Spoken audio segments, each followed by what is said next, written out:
Kendrick Bourne from the San Francisco 49ers. You're watching the Niners All Day Show. What up, Bronze? What up, Dre? Let's get it, man. Yee! We lit. What's happening? Hey, man, I seen y'all in here like 45 minutes before we even started, man. We lit, man. Hey, I'm going through everybody, man. Shout out to D-Plex, Mariah Lee. What's happening with your sis? Hey, Dad Terry, Junior Meadows, All-Star Luna. Is this Leo Luna?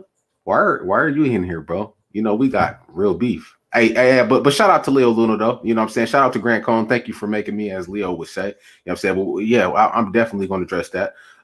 Shout out to Yamin, Anthony Chris.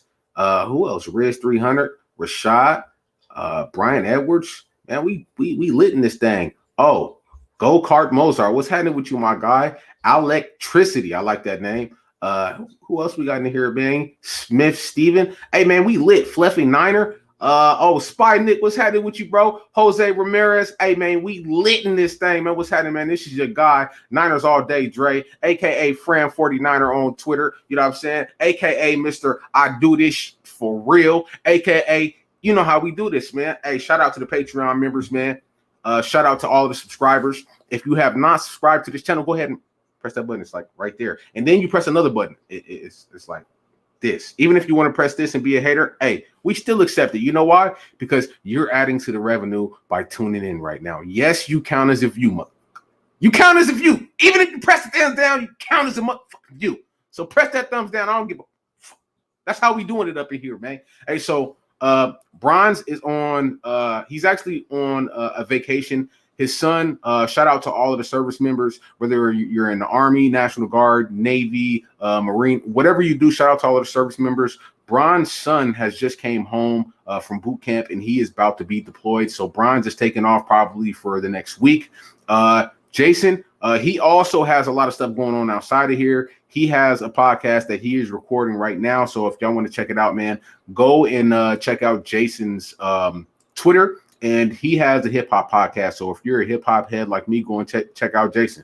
Also, tonight, we're going to have Silverado Kev joining in tonight. Kev was doing some workout stuff. So I don't know exactly when he's going to drop in, but he will drop in. You know what I'm saying? Just like, remember the dude on the parachute in the Lennox in the Riddick Bowe fight where he dropped in the stage and they beat his head in with the cell phone at Caesar's Palace? Silverado Kev going to jump in this thing. Yeah, he gonna jump in this thing. Hey, so we got a lot of stuff to talk about. First thing that I want to talk about is y'all seen the title, right? Jimmie Ward. Jimmie Ward. Should he play this game? No. I'm gonna tell you why, right? Tavares Moore seems like to be more of a ball hawk. Did you guys see him last game? Did you see him? I seen him. He was delivering hits. He was breaking up passes. He knocked out N'Keal Harry. N'Keal Harry, I apologize. I hope you're okay. I don't want anybody to have any type of injuries, especially head injuries, because those ones are the ones that catches up with you a little bit later. But you know what that does to a film session? I learned this when I played football. When we seen somebody get hit hard across the middle and that guy did not come back in the game, we took note of that. That Seattle Seahawks team is looking at that and said, man, this number 33, Tavares Moore, is really serious. And the same thing about it is we haven't had any drop-off. Right? We haven't had no drop-off. We've seen Jaquiski Tartt and Jimmie Ward give up 37 points to the Miami Dolphins. What happened since they've been out of the game? What happened? Did you guys see the Los Angeles Rams yesterday? The St. Louis Rams, whatever they want to be, the Rams, right? The Clams. Did you see what they did to a top 5 defense yesterday? They made them look normal, right? So it wasn't just the Rams had a bad game. No, we made them look like they were illegitimate. And they couldn't do anything with the Chicago Bears defense. And that defense is healthy right now, and it is definitely top 5, right? So that should tell you that Tavares Moore should play in this game. He should start. He's faster. He looks stronger. He's more of a ball hawk. His awareness of where he is on the field and where the ball is going. He needs to be playing. I'm sorry, Jimmy. You got to ride the bench on this one. You got to ride the pine. I'm sorry, bro. You just have to do it. I cannot accept Jimmie Ward starting in this game. Tavares Moore is a better player as of right now. Let me say it again. He's faster. He's younger. He's more of a ball hawk. And he has the potential to be a playmaker on the ball. He knows exactly where the ball is, right? We haven't seen that much from Jimmie Ward this year. I think we've seen one good game, 2 good games from Jimmie Ward. and he's been ranked 58 PFF. That's not good. Last year, you were 84, Jimmie. You were 54 in the top 100 as far as PFF rankings, bro. You were the fourth highest rated free safety in the league. And now you're at a 58. I don't know. Might be some trade talk. I don't want to go there yet. I don't want to go there. So that's my spill on that, right? Now we have to talk about JaMycal Hasty. JaMycal Hasty shows the potential to be a guy who cuts and gets upfield, right? The opposite of what we've been seeing for Jerick McKinnon. Jerick McKinnon, he gets in the hole and he wants to dance. Did you guys see the interview with Kyle Shanahan yesterday? And he says it even goes for the physicality of the running backs. Certain guys get upfield and some guys want to dance in the hole. He was talking specifically to you, Jerick McKinnon. When you get the ball, you have to get upfield. All of that dancing and doing all of that other that you want to do, it ain't going to work. I don't care how weak the Seattle Seahawks defense is. You have to get the damn ball and get upfield. But there was something that was good about the report also. He said that he wanted to make sure that Jerick McKinnon was fresh, that he had fresh legs. Well, Jerick, you have fresh legs this week. I think this game depends on Jerick McKinnon being the bell cow. He's a bigger guy, better stature, holds on to the ball, doesn't fumble. He has to be the guy that's going to have, I'd say, 18 to 20 carries this game. And he has to get at least 65 to 75 yards in the touchdown. JaMycal Hasty, I'm not worried about him. Also, Tevin Coleman. Everybody was talking about cut Tico, but who's the best blocking running back that we have is Tevin Coleman. Also, he's the guy where he'll get hit in the backfield, and he'll run through that, and he'll make a 3-4 yard run, and you guys won't respect that, but you got to watch the play, right? He is that guy that we need this game because they have been holding Jamal Adams for this game specifically. Yeah, I said it. You heard it right. I got some people who are Seahawks fans, and they have told me that Jamal Adams has been healthy for the last 2 weeks, and they've just been holding him specifically for this game. And you know what they're going to do with him? He's trash in coverage, but they're going to play him in the box the whole game, and he's going to blitz about 7 to 8 times, maybe even 10 times.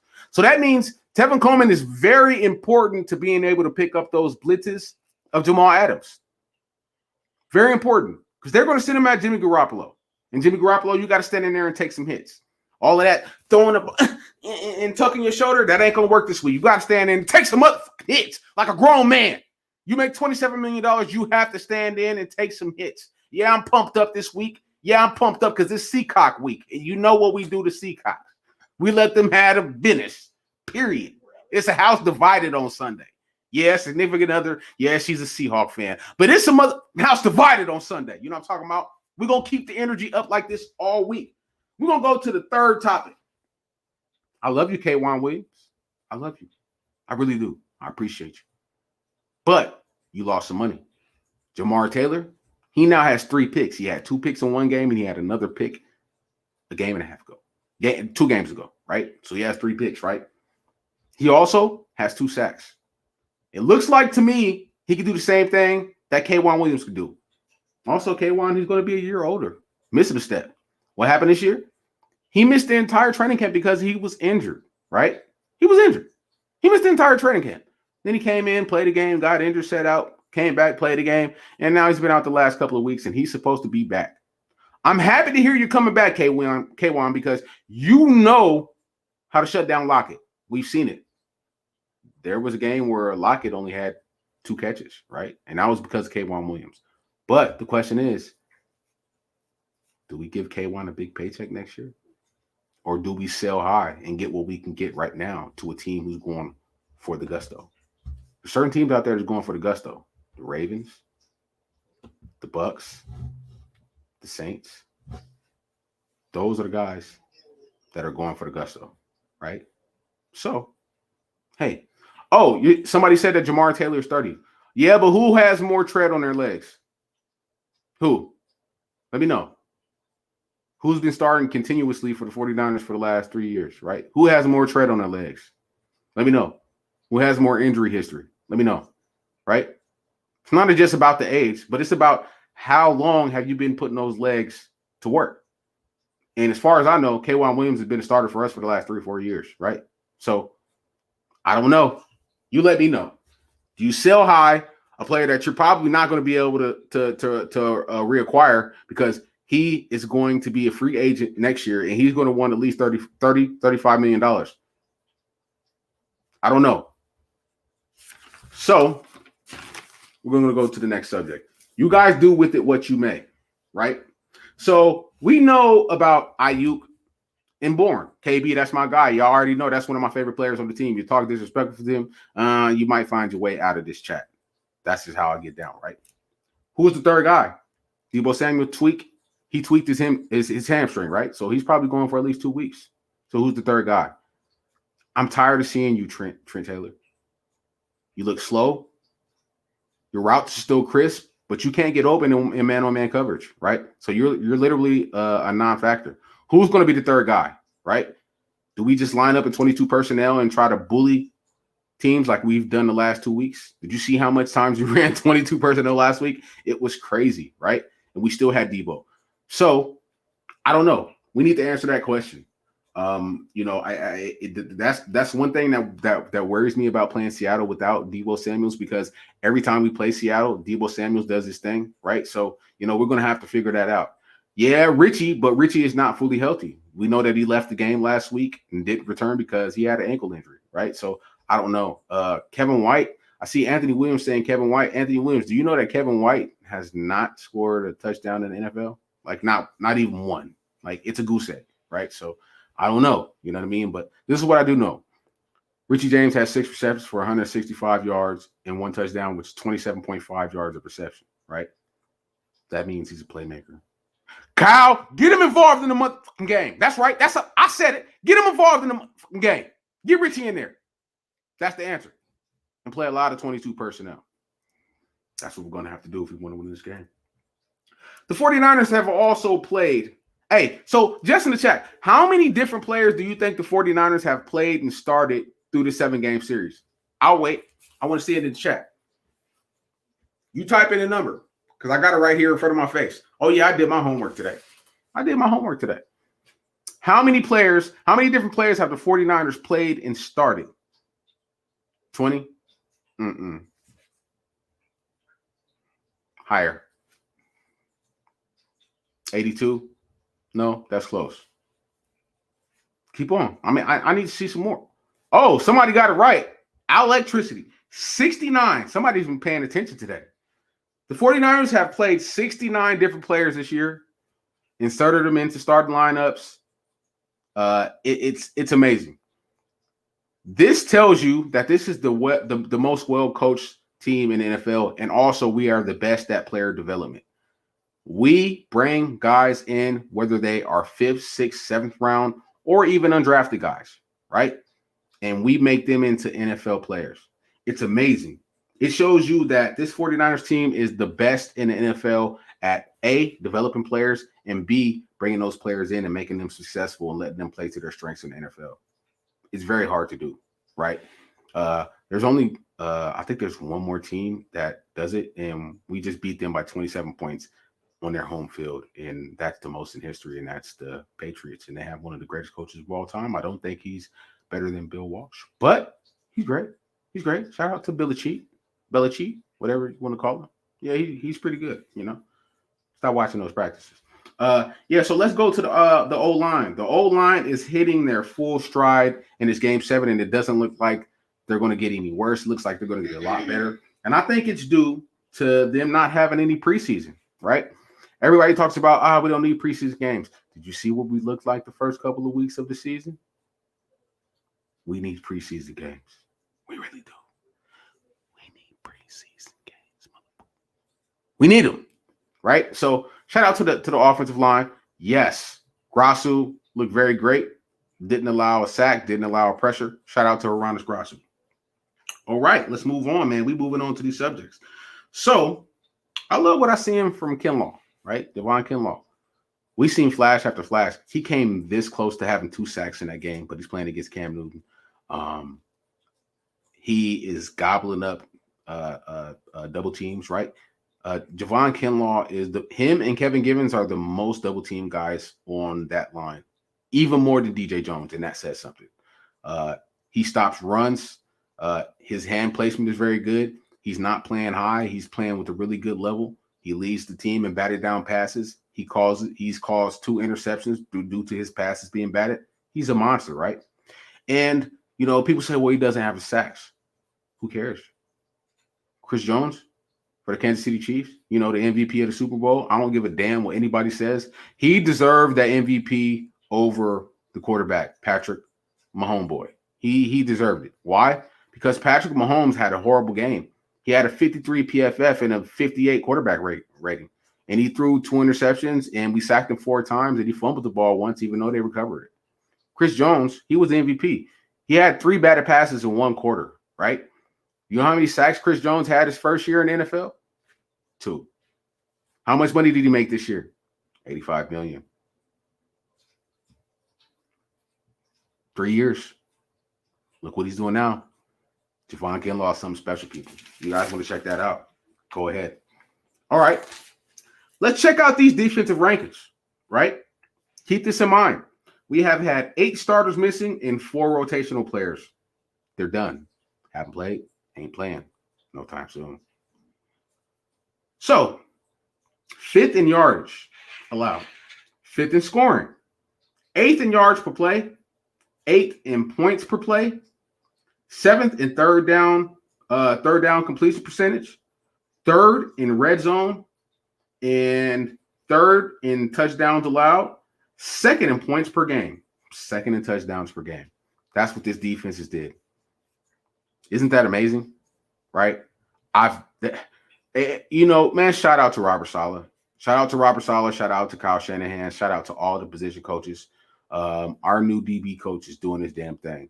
I love seeing us play man-to-man coverage. It's doing a lot better. 4 interceptions in 1 game. We had 2 last week. This pass defense is starting to look like the pass defense from last year. I mean, our DBs and our linebackers is the strength of our defense right now, and it looks beautiful, man. Shout out to those guys. Let's move on to the next subject. Niners will be wearing their 1994 Super Bowl all whites. Y'all know what we do? Y'all know what we do in those. We put in work. I was happy to hear that. My boy, Kendrick Bourne, KB, he posted a tweet of him in his all white dancing with Deebo Samuel, who will not be there this Sunday, but don't trip. We're going to figure it out. He posted a pic saying we bringing these boys out on Sunday against Seattle. That's what we do, man. I'm very happy to see that, right?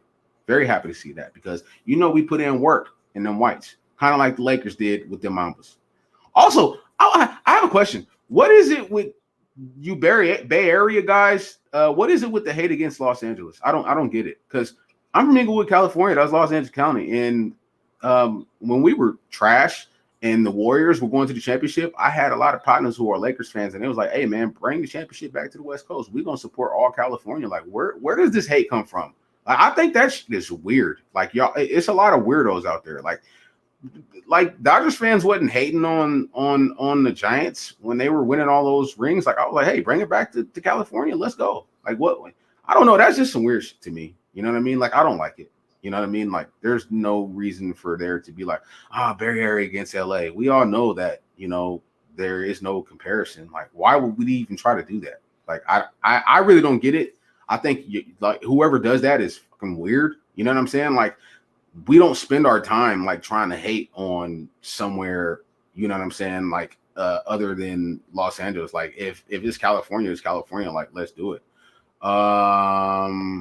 It's not LA, it's LeBron. You will never visit this channel again. Bye. Like I said, there would be no disrespect because I don't disrespect nothing. No, it's not a rivalry. You can't rival 7 world championships to 17. Like, that's not a rivalry. I don't know what rivalry you're talking about. There is no rivalry. You can't. Sorry. It's just not possible. Yeah, so I mean, and as far as I know, like, we showed the Bay Area a lot of love in Los Angeles and LA. I don't get it. It's weird to me. Like, it's real weird, and y'all weirdos for that. So, you know what I mean? If you don't like it, unsubscribe. I don't care. You don't have to be back here, but I don't think that the hate between LA and the Bay Area, I don't know where that came from. It's just like it's super weird to me. You know what I mean? Anyways, let's move on to the next subject. The Lions got Everson Griffin for a conditional 6th-round pick. John Lynch. What are you doing? What happened? Why? I mean, we literally have 2 6-round picks, like, and we have we also have a 1 5th-round pick coming from the Denver Broncos because we weren't able to sign Emmanuel Mosley. So, I mean, Emmanuel Sanders. So where, like, what is he doing? Like, does he not realize? Like, okay, I get it. You went out and you signed Ziggy Ansah. We all know the guy's injury prone. He tears his what did he tear, his bicep or something like that? So you wasted about $3, maybe even $5 million for him. But I mean, you can send a player over there. Like, they are really hurting for a safety right now, right? Like I just said, Tavares Moore is playing really good. Jaquiski Tartt is not going to be a 49er next year. They're not going to be able to sign him. He makes $7 million this year. Just think of what he's going to want next year, right? Send him to the Cowboys for Everson Griffin. He makes $7 million. Everson Griffin makes $6 million, right? Everybody's saying cap space, cap space, cap space. I just told you how you could do it. They are hurting for a safety right now. They cut Quentin Dix. I don't understand why the Cowboys did that, and they went with another guy, and he's completely trash. So I mean, send Jaquiski. We're not going to be able to re-sign him and afford him next year.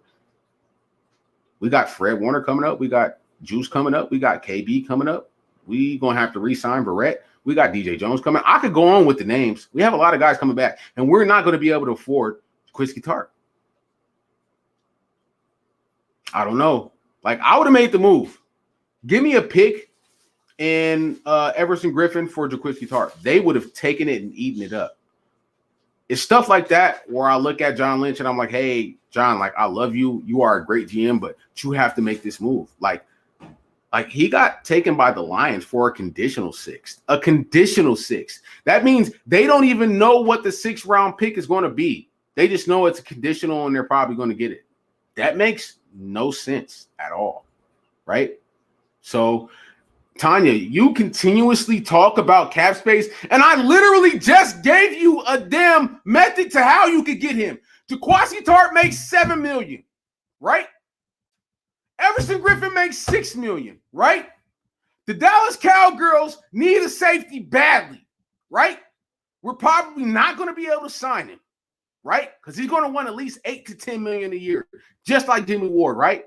So you send his over to the Cowboys and get what you can, which is a defensive edge who had 12.5 sacks last year, and he was a Pro Bowler, right? Right? And then you also get an edge rusher that you very much need right now, right? And you get a draft pick from the Cowgirls. Don't tell me that they're not going to give you a player who does not want to be in Dallas. They're going to give you him, right? Because all he's been doing is complaining because he wants to put his hands in the dirt. And what does Dallas do? They're a 3-4 defense, and they have guys to stand up on the edge, and he does not want to be there, right? So what do? You send them somebody who they need, and you get a pick, and you get Everson Griffin.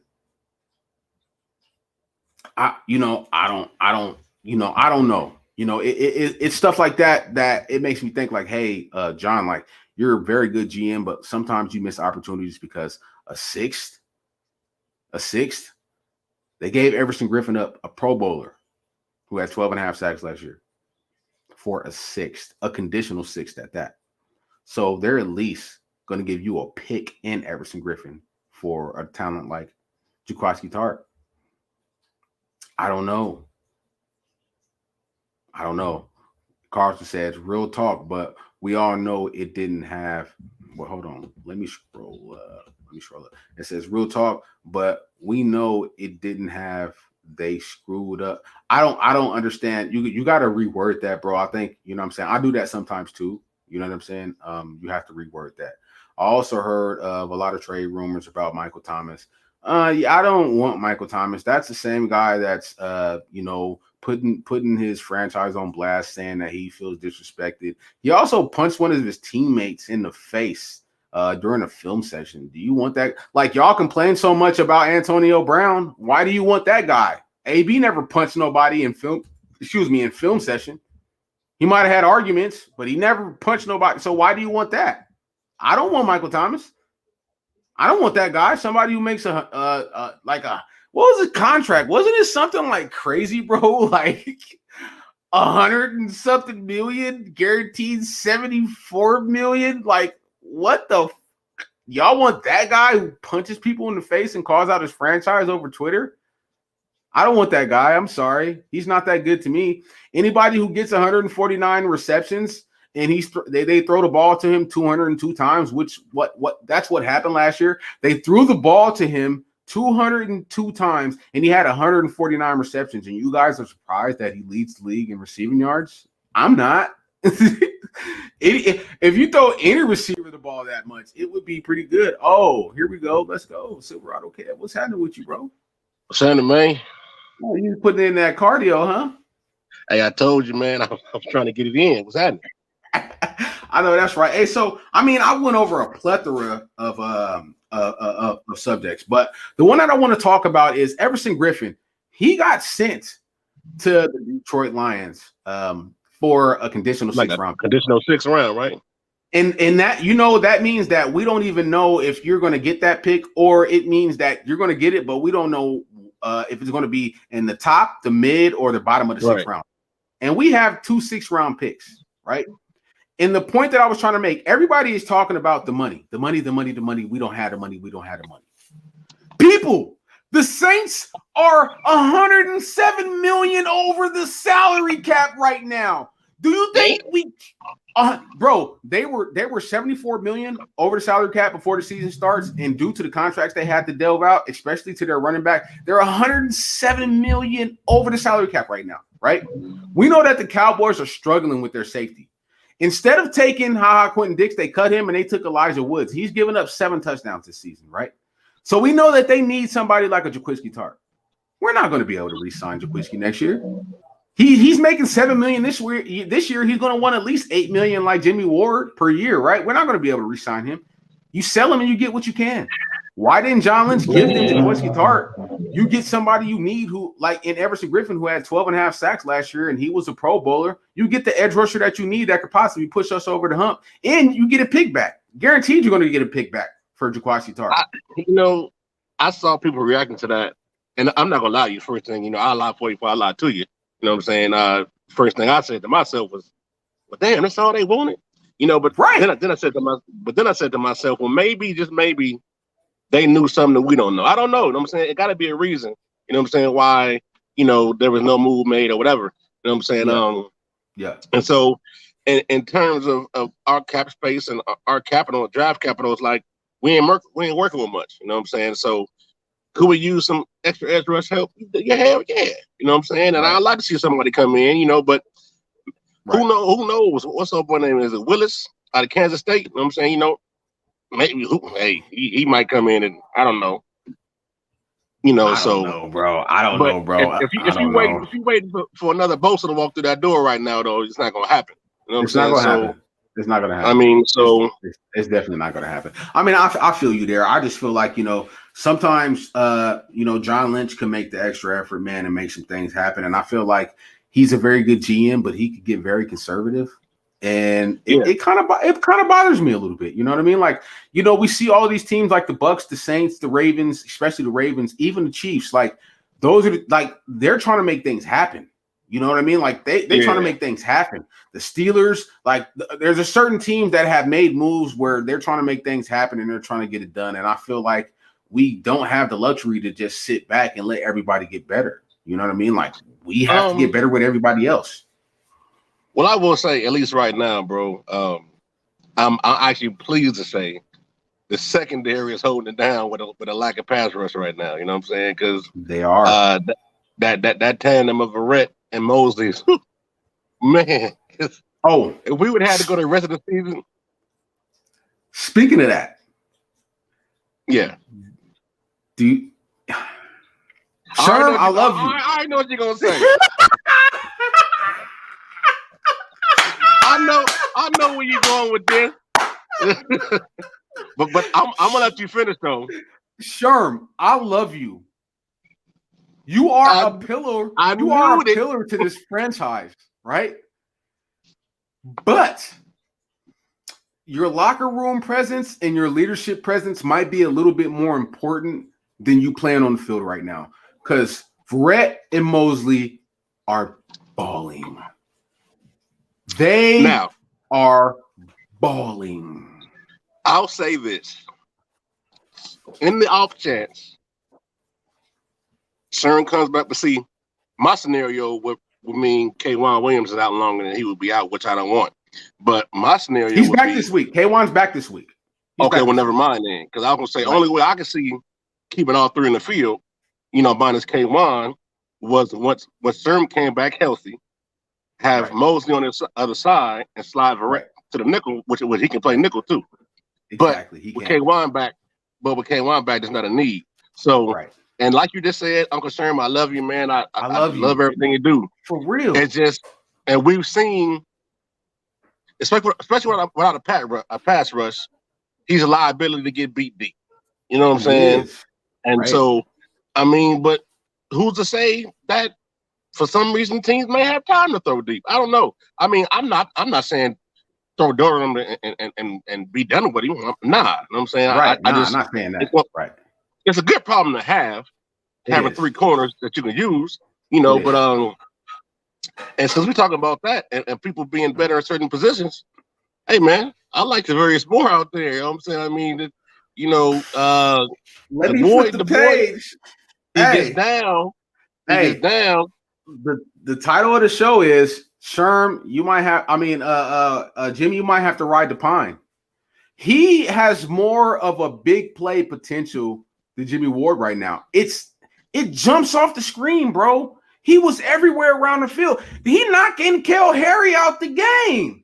He hit him so hard, I thought it was Marcel Harris. No, it was Tavares. That boy looked drunk on the sideline, didn't he? He was going to lean a little bit. Bro. Hey, all right. So, Kev, you play football at a high level, right, bro? When you see something like that, when your coach is showing you film for the team that you're playing next week, and they knock somebody out on the middle of the field, what message does that send to your wide receivers? Oh, hey, you say want to run a dig run? Oh no. We're not doing that. We're not doing those. Anything but that. I'll run you a stop.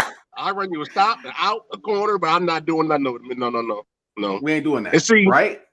That's what we missing, is that, and unfortunately in this day and age, in this NFL, you can't just be around here cleaning clocks no more. You know what I'm saying? Because they flag you.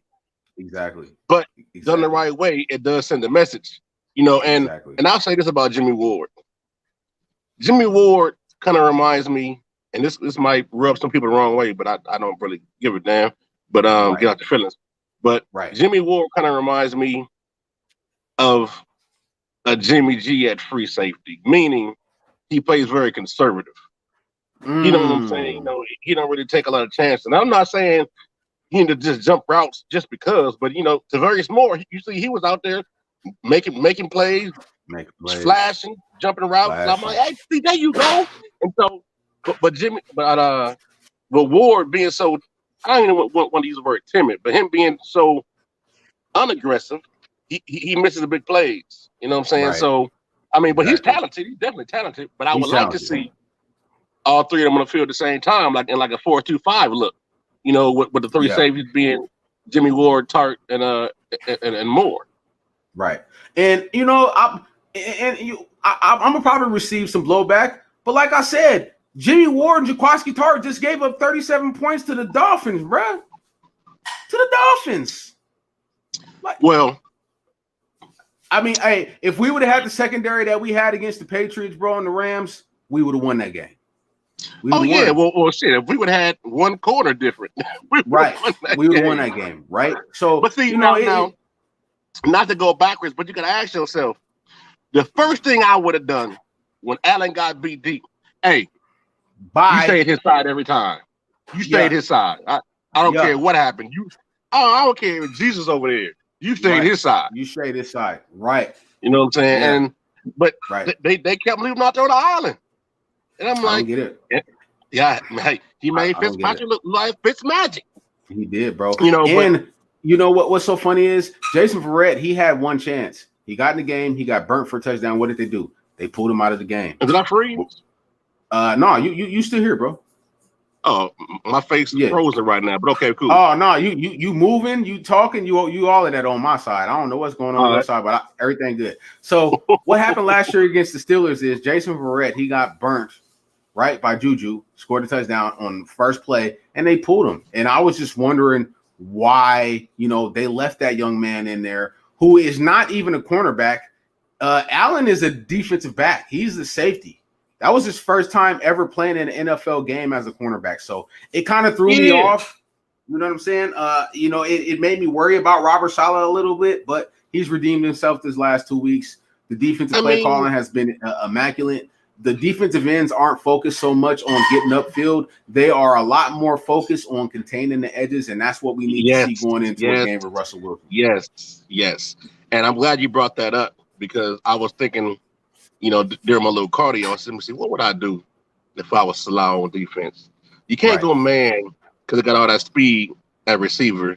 You really can't go full zone because the Russell will pick you apart, especially with no pass rush. So I'm thinking, I like to see some kind of matchup zone. You know what I'm saying? Go matchup zone and have the D line play how they played last week, per se, towards the way they did with Cam, outside contain, off the edge, not giving up the edge, and pretty much just squeezing the pocket down. Because Russ will cook you if you let him. You know what I'm saying? Hey, man. Stir it'll fry. It'll be Thanksgiving on Sunday night. It most definitely will. It most definitely will. Hey, man, it'll be Halloween 2 days in a row. You have a nightmare. Man. Yeah. So man. We're gonna figure it out though. I think we figured it out. I think the one thing about Russ that makes him so. I love his game. At the same time, I hate him because I'm like, this dude. If you miss a sack, he gonna burn you. So if you touch that boy, what I'm saying, bring him down. You know what I'm saying? So he has to.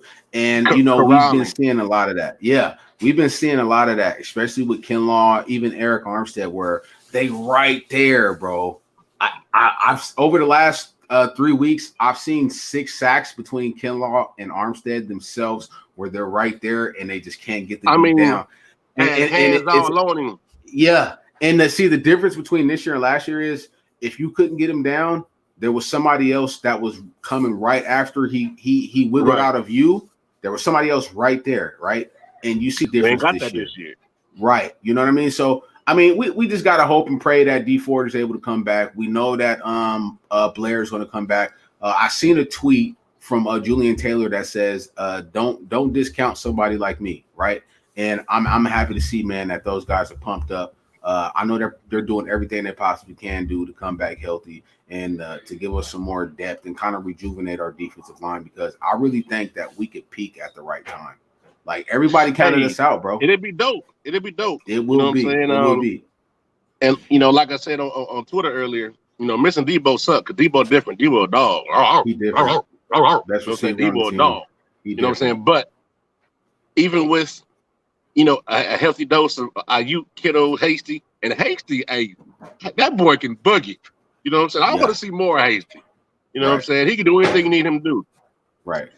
And Seattle defense is Tuesday, Thursday. Trash. You know what I'm saying? So we should exploit this sport. Exploit this defense. Rash. Right. Exactly. You know what I'm saying? So and your boy posted a tweet recently again, a cash, you know what I'm saying? It's saying pretty much we got Seattle, which is 28th, and then Green Bay, which is 26th. So we should eat.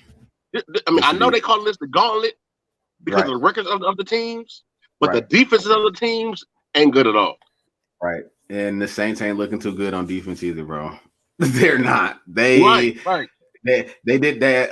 The Panthers had no CMC, and they dropped 24-20. I think, did they drop 27? I think they're not 27. So it's not, it's the gauntlet, but maybe we're the gauntlet and we're just underestimated. You know what I mean? Look, bro, let's just be real. And this gonna sound biased, but it's not. Right now we're 4-3. With all our injuries, most teams would be 0-7 right now.